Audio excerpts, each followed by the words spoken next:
Hola, ¿qué tal? Bienvenidos sean todos y todas a Ojalá.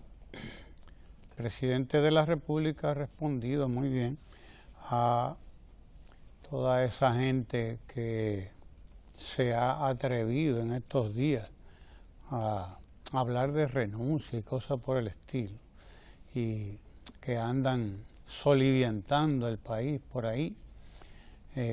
La llamada mancha verde esa que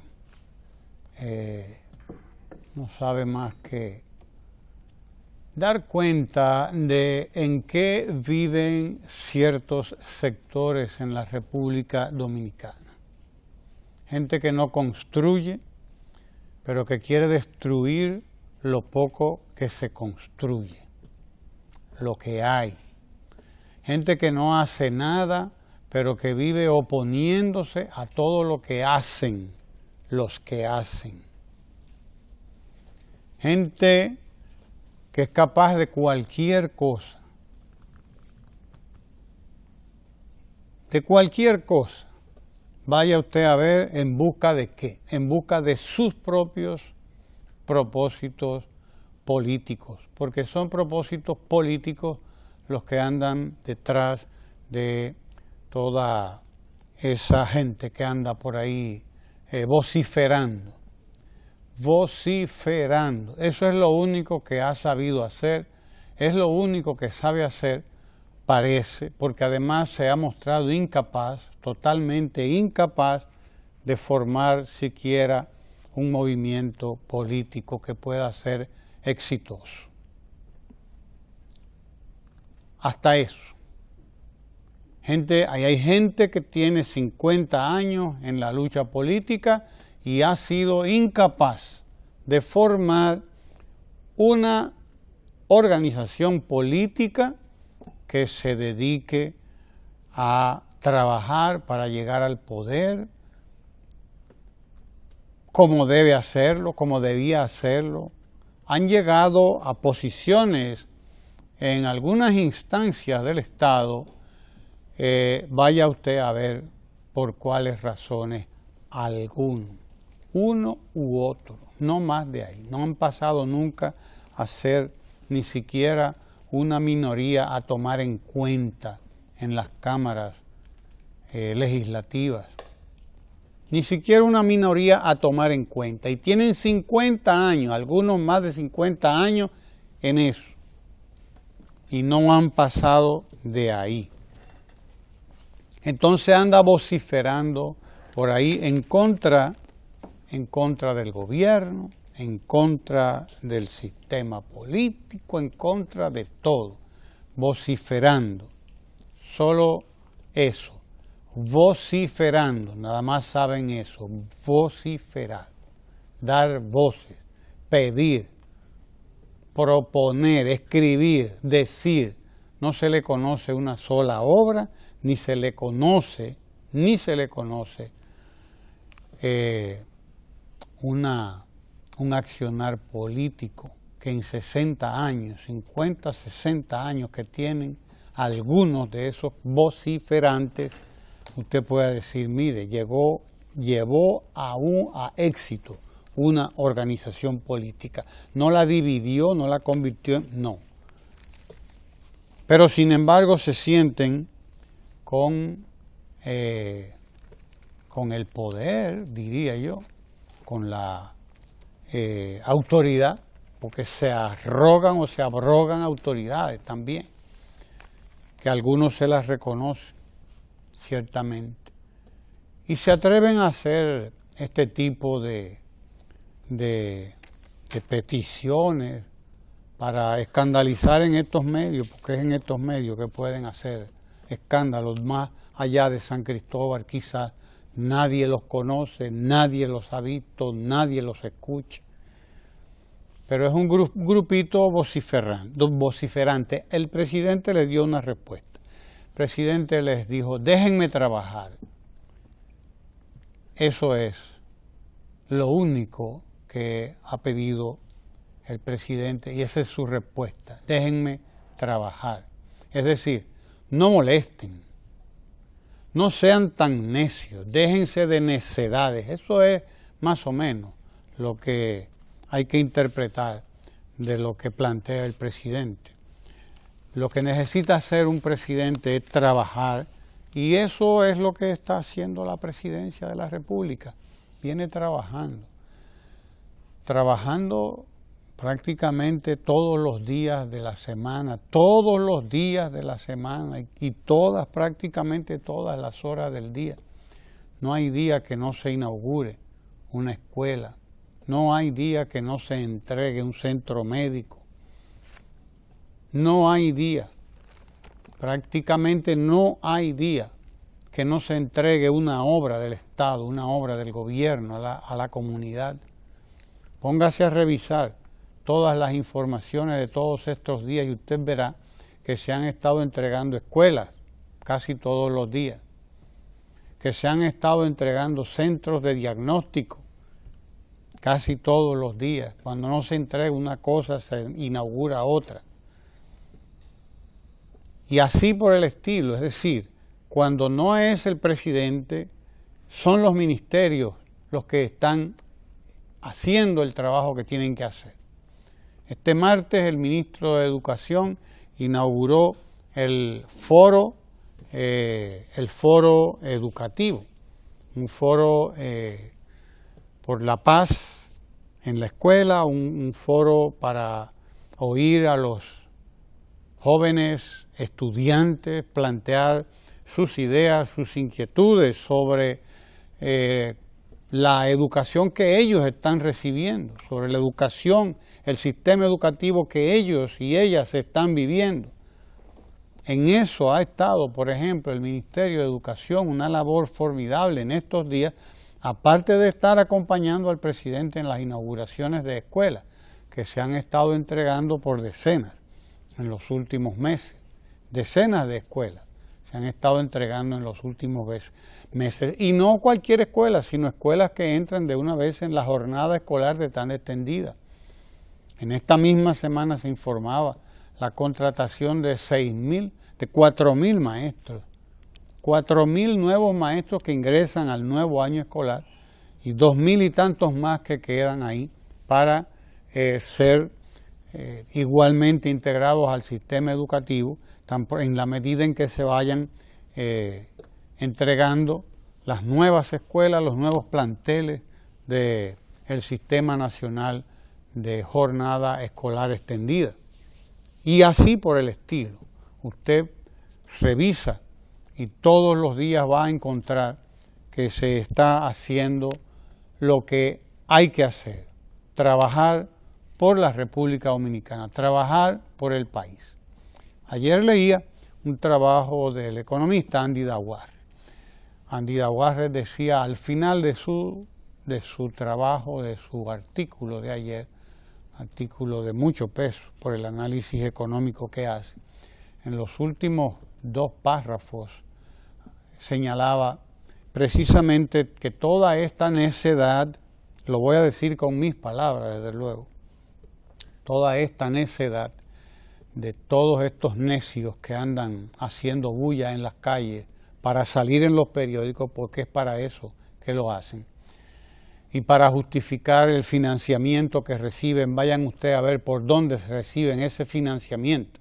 Debían decirlo, debían presentar sus cuentas y decir de dónde es que reciben el financiamiento que les permite andar para acá y para allá movilizando vehículos, gastando combustible y pagando todo lo que hay que pagar para hacer ese tipo de cosas.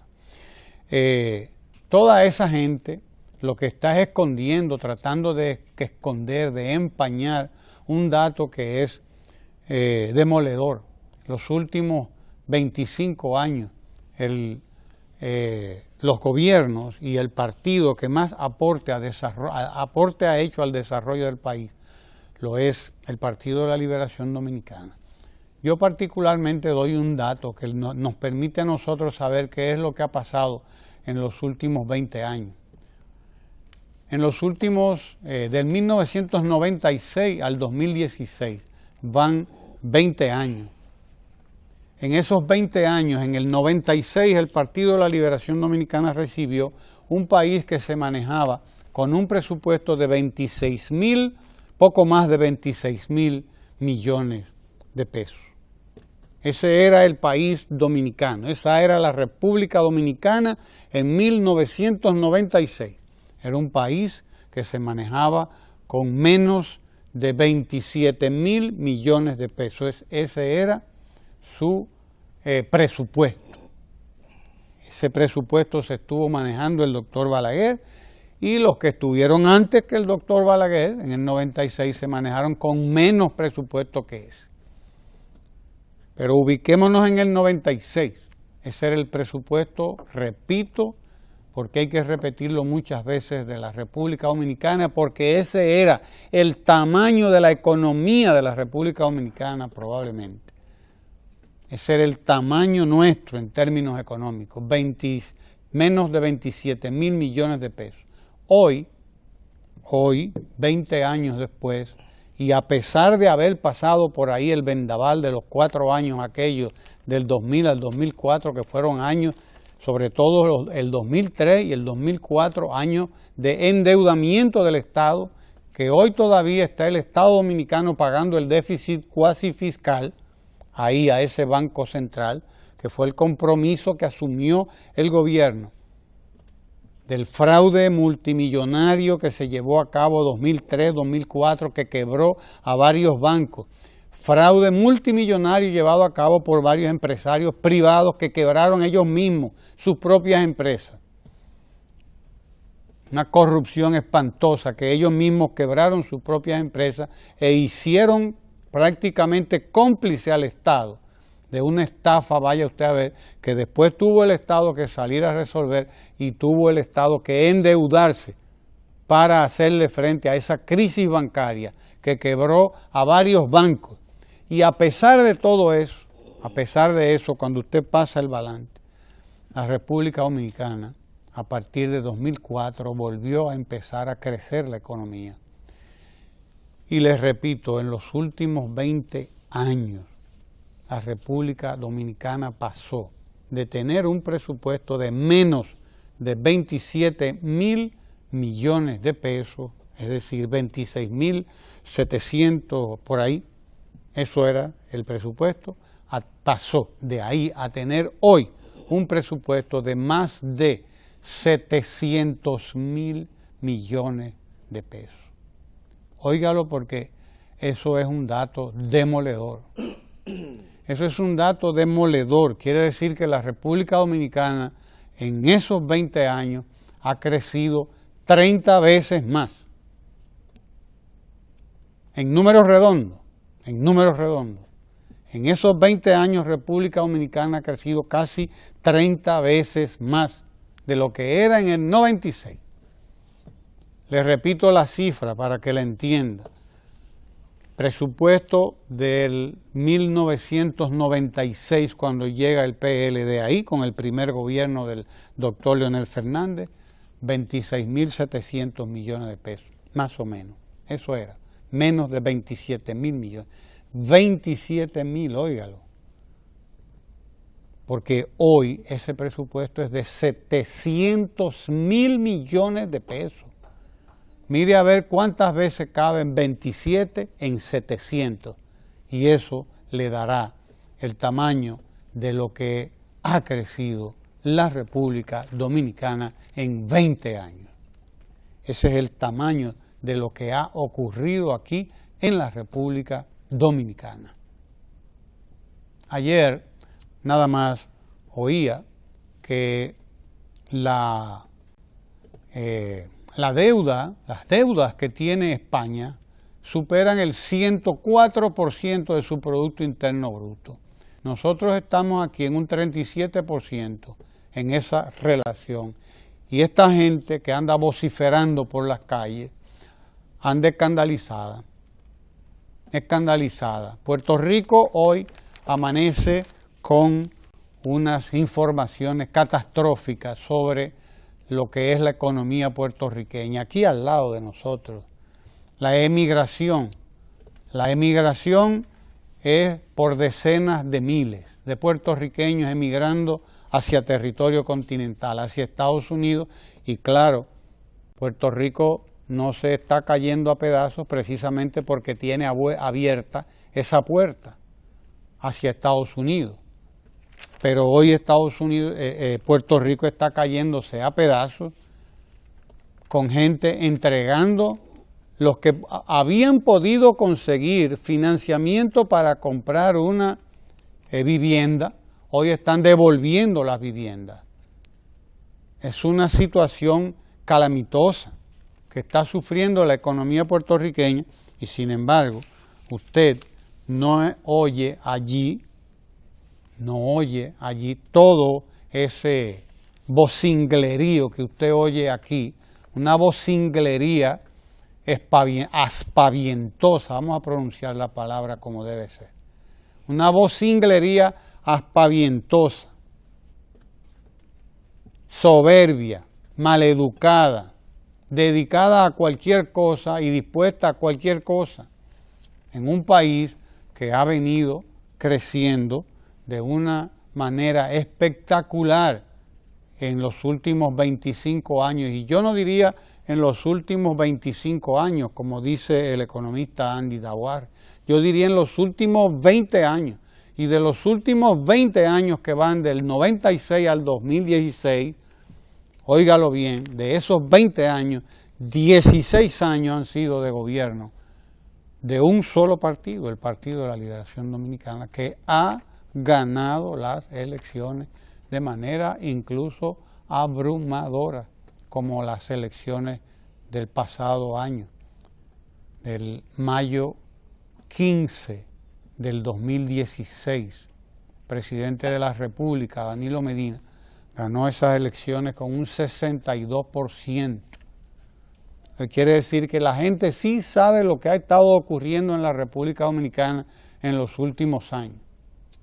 La gente sí sabe lo que ha estado ocurriendo y lo experimenta y lo ve en la calle cuando no encuentra parqueo en cualquier calle para estacionar un vehículo, porque cualquier dominicano ya dispone de 100 o 200 mil para buscarse aunque sea un vehiculito usado, y entonces no cabemos en las calles. Ese es el resultado. Todos esos tapones que usted ve en todas las calles de la capital, ese es el resultado. Pero el resultado también usted lo puede medir en la cantidad de inversión que hay en el país. La inversión en carreteras, hay que ver el complejo de autopistas que se ha desarrollado en la República Dominicana en los últimos 20 años. El complejo de túneles y de elevados, el metro, y todo lo que se ha estado haciendo, las presas, las hidroeléctricas y las termoeléctricas y las que, en fin, las de toda naturaleza, y la confianza que tiene el país en el mercado internacional. El propio economista Andy Dawar daba un dato importantísimo en el artículo que aparece en los medios ayer. Daba un dato importantísimo. La última colocación de bonos que hizo el gobierno dominicano, 500 millones de dólares recientemente, hace 2 o 3 semanas, al 5.10, 5.1% de interés, a 10 años, óigase bien, a 10 años, colocado a 10 años.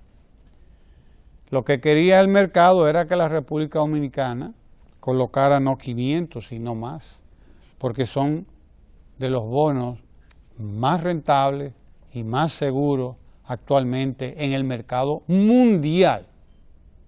Óigalo bien, en el mercado mundial. Esos 500 millones de dólares que están contemplados además en el presupuesto, no son un invento de última hora, eso está contemplado en el presupuesto dominicano. Son bonos para financiar el proyecto de Punta Catalina. Eran los fondos que iba a aportar el Banco Nacional de Desenvolvimiento, como le llaman en portugués, el BNDES de Brasil, que se había comprometido a hacer un financiamiento, a otorgar un financiamiento de 600 millones de dólares, no de 500, sino de 600 millones de dólares para Punta Catalina precisamente.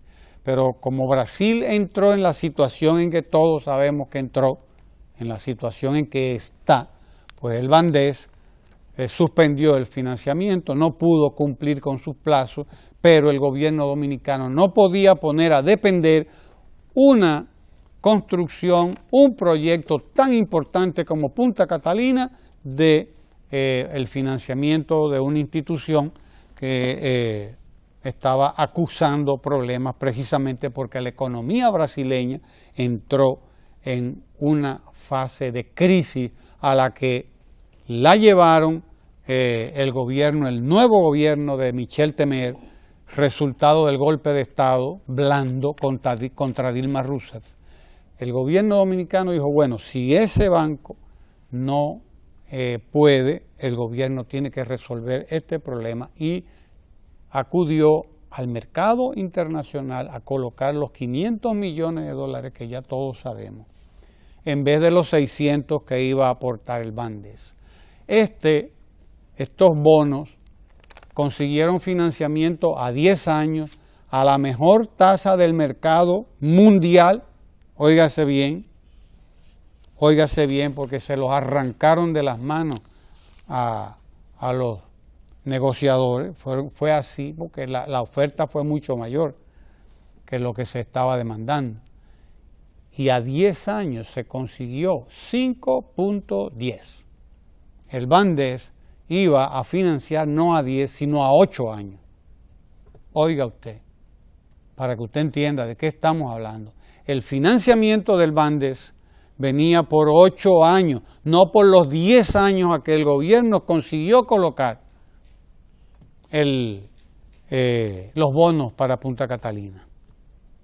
Y en vez de conseguir el 5.10, iba a tener que pagar intereses a 8 años más alto que el 5.10 que consiguió. Más alto, alrededor del 7-8%. Para que usted entienda de qué estamos hablando. Es decir, que como dice este economista, a la República Dominicana le convino no financiar a Punta Catalina con el Bandes, le convino más colocar bonos en el mercado internacional. Para que usted entienda de qué estamos hablando, para que usted entienda que en el mercado mundial la República Dominicana está hoy como nunca antes lo había estado, con el respeto que probablemente nunca antes había tenido, con el deseo de comprar bonos, de hacer negocios con la República Dominicana, de hacer negocios de la naturaleza que se plantee.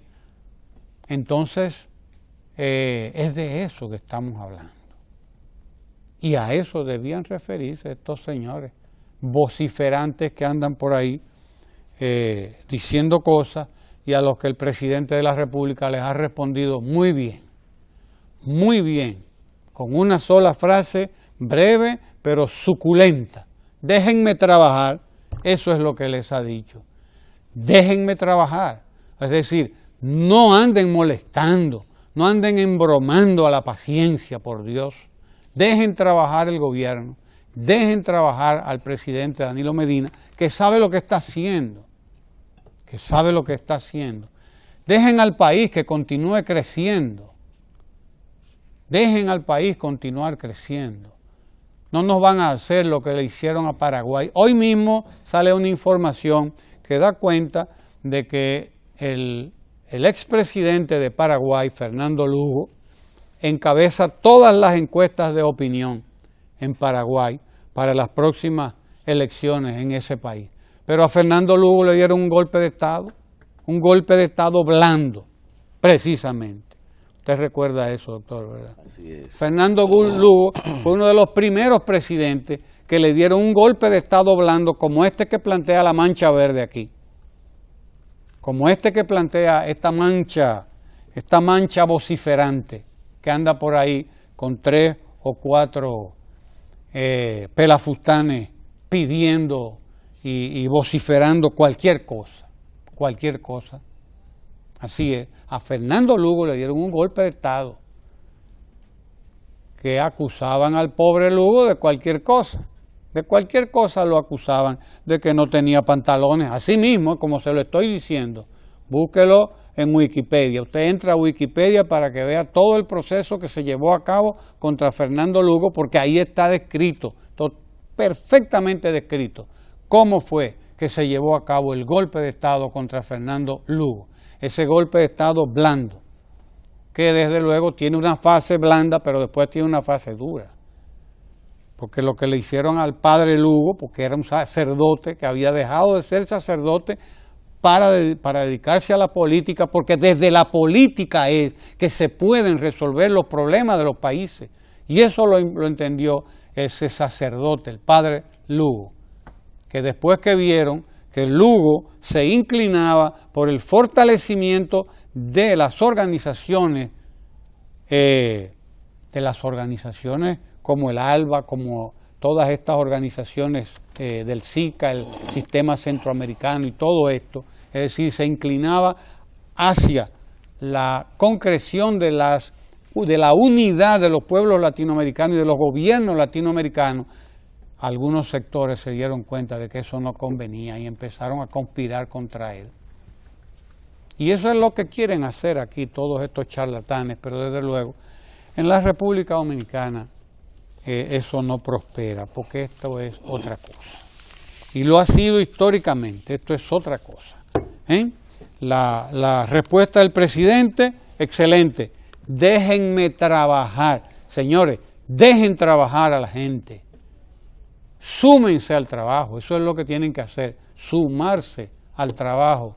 No quiere decir que nos descuidemos, claro que no, vamos a construir la sociedad que estamos construyendo y que cada vez sea más transparente, en eso estamos de acuerdo, que cada vez lo sea más transparente, claro que sí, pero por Dios, una cosa no puede llevar a la otra. Mire, profesor, algunas de las personas que patrocinaron el comunicado público o los defensores en los medios de comunicación están rescatando el pedido que hizo el profesor Juan Bosch en el año 90 de que el presidente Balaguer renunciara a la presidencia de la República. En ese entonces todos recordamos, incluso con evidencias ya probadas en ese sentido, las irregularidades que se cometieron por parte del gobierno Balaguer para permanecer en el poder. En medio de esos escarceos de aquel fraudulento proceso que se produjo, el expresidente de la República planteó la renuncia del presidente Balaguer, que en medio de toda esa lucha continuó en el poder y luego en el 94 termina repitiendo la misma hazaña, pero con menos éxito, en razón de que todos los poderes fácticos se coaligaron y evitaron que éste repitiera la hazaña del 90. Y se recortó el periodo, se reformó la Constitución y se encauzó un nuevo proceso y unas nuevas normativas electorales.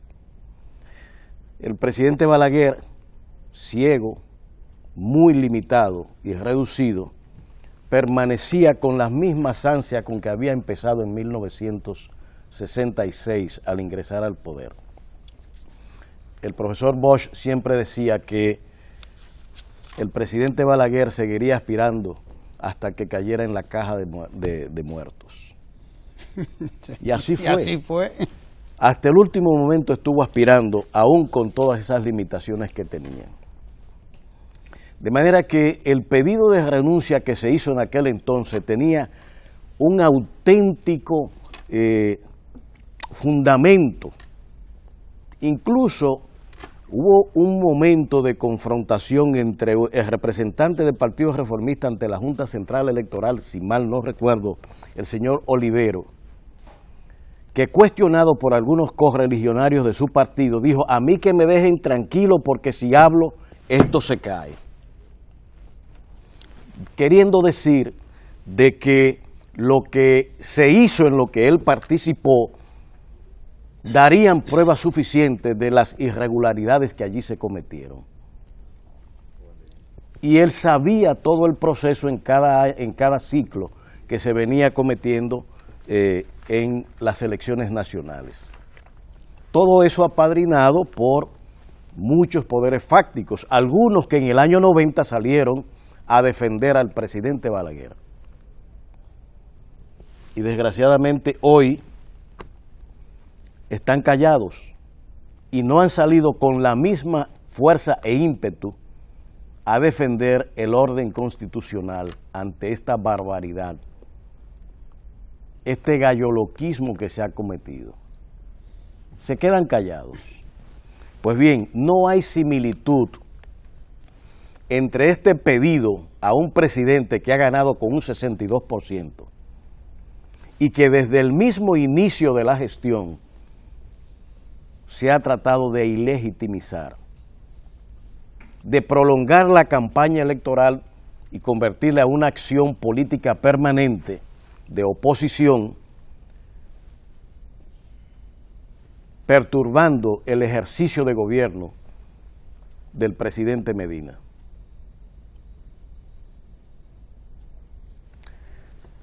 Resulta, por tanto, incomprensible que un presidente que llega con el bautizo popular de un 62%, que además estaba más que establecido en todas las encuestas nacionales serias que se hicieron, todo el mundo sabía que Danilo Medina iba a ganar la presidencia de la República, que tenía todo el apoyo social que se requería y un apoyo además histórico de un 62% que nadie había adquirido jamás en un proceso electoral limpio como aquel. Estos mismos sectores, actores de este mamotreto que se ha hecho público, y ya lo decíamos anteriormente aquí, de gente que no tiene el menor entrenamiento político y que en gran medida se han comprometido en un ejercicio para el que no están preparados, pensando que la Marcha Verde, esencialmente movilizada por los militantes de la izquierda radical del país y de una facción que busca posicionarse del PRM, representaba ya el espíritu nacional, la voluntad del pueblo dominicano, no la del 62%, que todas las encuestas están diciendo que sigue ahí firme con el presidente, sino las marchitas que se están haciendo y que ellos ya encarnan el espíritu nacional. Es como decir que el 62% es partidario de la corrupción y la impunidad y que no tiene una posición frente a esto, lo cual es una falsedad. El 62% es la mayoría del pueblo dominicano. Y aquellos que quieren hacer una deriva de que ese 62% es un apoyador de la corrupción, están cometiendo no solamente una injusticia, sino además una demostración justamente de lo que este comunicado ha revelado. Estamos en presencia de Boy Scouts de la política que pretenden imponer a la mayoría nacional una solución política, constitucional y de gobierno acomodada a sus intereses, desconociendo a ese 62%. Es más, ya lo hemos señalado varias veces, en base a todo este conjunto de marchas, fíjese cómo le han marchado a políticas sociales que no entiendo cómo demonios se puede asumir que no sea gente que está perdiendo el juicio, de que las visitas sorpresas representan un perjuicio para este país, de que las reformas que se están haciendo en educación son un problema para este país. El descrédito que se quiere hacer del desayuno escolar cuando 2 o 3 muchachos de 2 millones de raciones, 20 muchachos por una contaminación de alimentos que representan el 0.0001%, representa un problema en el sistema de asistencia que representa el desayuno escolar. El fin es desacreditar El fin es disminuir esa popularidad y aceptación social de unas políticas que han venido a resolver problemas sentidos. Es más, que ellos mismos eran reclamantes de que se aplicaran. Y una vez que se han aplicado, resulta que no, ahora no, porque era yo que tenía que ejecutarla. Pero no recibieron el 62%. Entonces, así no puede ser. No llegaron ni a la mitad, profesor, no llegaron ni al 30%. No, de los líderes de ahí no llegaron al 2%, de lo que usted ve ahí. El que más llegó no llegó al 30%. ¿Entiende? Entonces, todos coaligados, porque la Marcha Verde estaba en el 35% de la oposición, ¿eh? Eso que ustedes ven ahí estaban en el 35%. Claro. Todos coaligados. Y el 62 le dijo, no, por ahí no es, es por aquí. Y ratificó una línea de políticas sociales que son, y ya lo hemos repetido varias veces, la explicación de la popularidad del mandatario. Es la satisfacción de esas demandas que esa oposición siempre tuvo, pero que a la hora de la ejecución que se está haciendo no quiere reconocer los méritos. Mire, Por suerte los reconoce la oposición, ¿verdad? Algunas de ellas. Mire, ayer el presidente de la República estuvo en la Nueva Barquita, precisamente estuvo entregando un liceo nuevo. El liceo además de todo lo que se había hecho. Ángeles Valls, además de la Nueva Barquita entera, que es nueva, ¿no?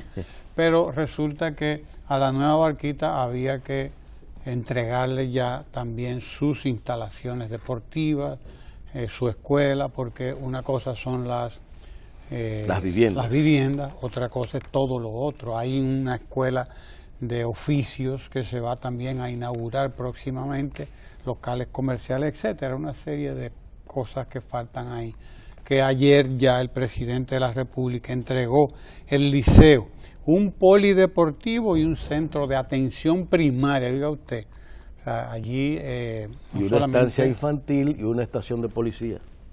La estancia infantil y la estación de policía. Bueno, lo que daba cuenta era del liceo que albergará a los 910 estudiantes de la Nueva Barquita. Esta gente no tiene que salir de ahí, de la Nueva Barquita, para ningún sitio. Lo va a tener todo resuelto ahí, en ese lugar, porque es lo que se llama una ciudad.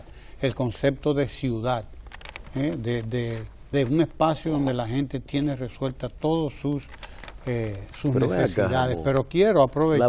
La Barquita existía cuando los verdes gobernaban. La Barquita existía, claro que sí, estaba ahí, pero entonces ellos no marchaban por eso, o en contra de eso. O no hicieron nada. No hicieron nada.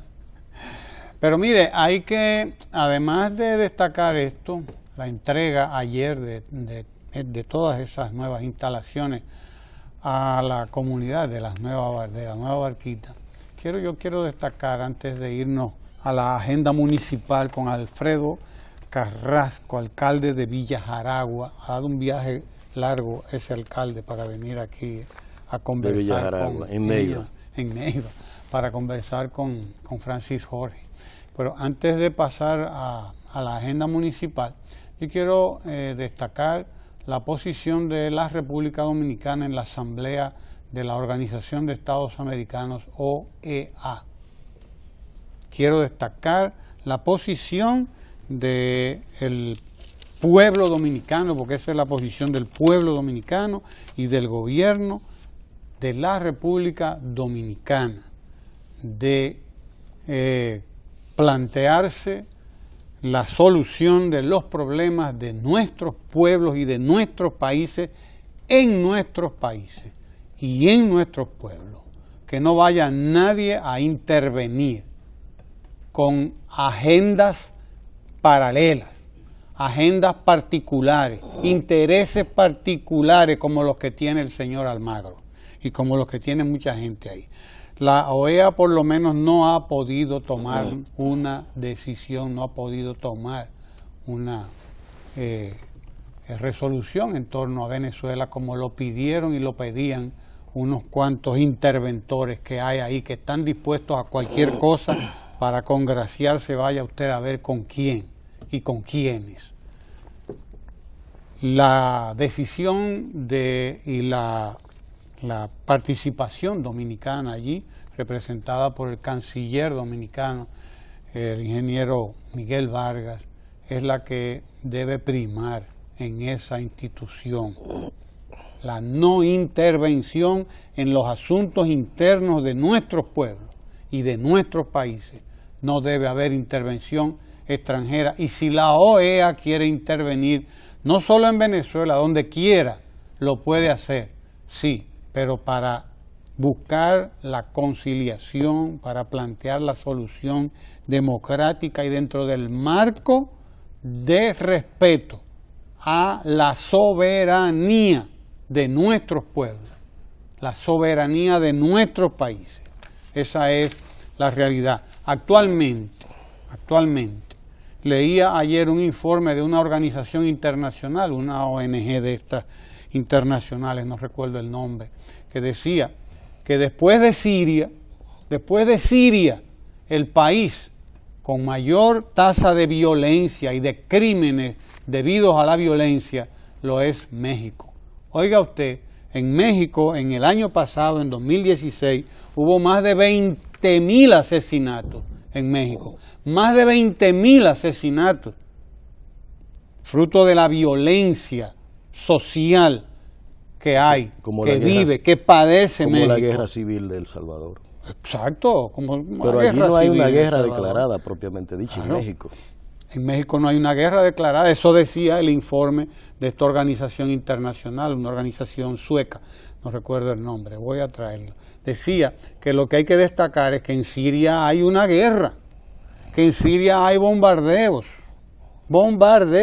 que en Siria hay intervención de la aviación de los Estados Unidos, que en Siria bombardean los rusos, que en Siria bombardean, y que hay una guerra, de un estado de guerra contra un gobierno y contra un Estado, por las razones que sean, pero en México no. En México no hay bombardeos, en México no hay una guerra internacional, es violencia social generada por el narcotráfico, generada por las lacras del sistema mexicano. Sin embargo, donde está el problema es México, es en Venezuela, donde dicen que hay 60 o 70 muertos, pero nada más los cuentan como los muertos de la oposición, porque los muertos del gobierno, los muertos de la policía, esos no cuentan. Hay una lo reburujan todo. Un fenómeno, porque Venezuela fue de los pocos países que cumplió los objetivos de desarrollo del milenio. De los pocos países que ha cumplido y sobrepasado algunos de los objetivos de desarrollo del milenio. Uno no se explica este proceso que se está dando político, la verdad, esa mezcla, y eso explica la posición del gobierno dominicano, no solamente por la hermandad mostrada por el gobierno venezolano frente a Dominicana en momentos muy difíciles de los precios del petróleo. Venezuela mostró solidaridad con muchos países latinoamericanos. Y es posible que se puedan señalar muchos errores al gobierno venezolano, pero ¿cómo entender este fenómeno de cumplimiento de los objetivos del milenio que la mayoría de los países latinoamericanos no cumplió? Bueno, porque ahí se pusieron en marcha unas políticas públicas dirigidas a eso, a enfrentar el hambre, a enfrentar el analfabetismo, etcétera, etcétera, etcétera. Usted puede decir lo que usted quiera, usted puede proponer. Sí, el diálogo, debe haber diálogo en Venezuela, debe haber solución democrática, no una imposición de Luis Almagro, el secretario general de la OEA, como se llevó a cabo aquí una intervención en el 65, precisamente apadrinada por la OEA. Nosotros estaremos de acuerdo, es decir, y eso lo dejó bien claro el canciller Miguel Vargas, claro que sí, debe haber solución, debe haber negociación, debe haber conversación, pero allá, en Venezuela y entre los venezolanos, no una decisión impuesta por la OEA ni por ningún interés extranjero, extraño a Venezuela, como no lo hacen con México, porque México debía estar siendo objeto de estudio, México debería estar siendo objeto de tratamiento en la OEA. ¿Por qué no? Más de 20.000 muertos, 23.000 muertos, solamente en el 2016, pero eso no lo dice nadie. ¿Por qué a la OEA no le importa lo que ocurre en México? ¿Por qué? Porque sí le tiene que importar lo que está ocurriendo en Venezuela, que es provocado además, que es algo provocado desde fuera de Venezuela, financiado desde fuera de Venezuela. Nosotros tenemos que hablar de vez en cuando de estas cosas, lamentablemente, porque si no, a la gente la desinforma.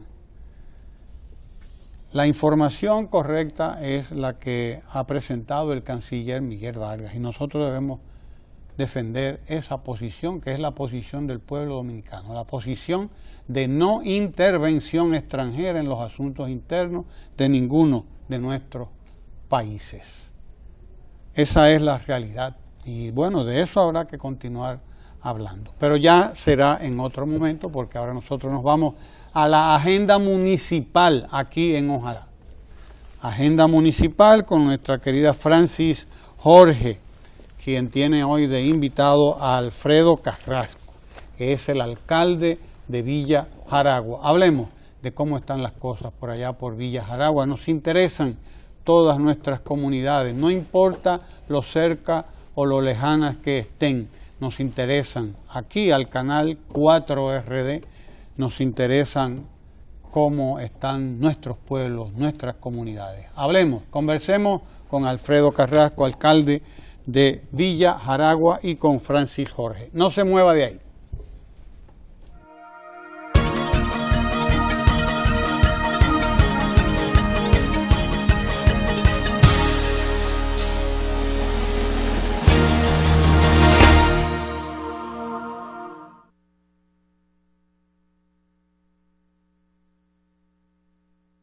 La unidad de calidad de este sistema nos permitirá seguir mejorando.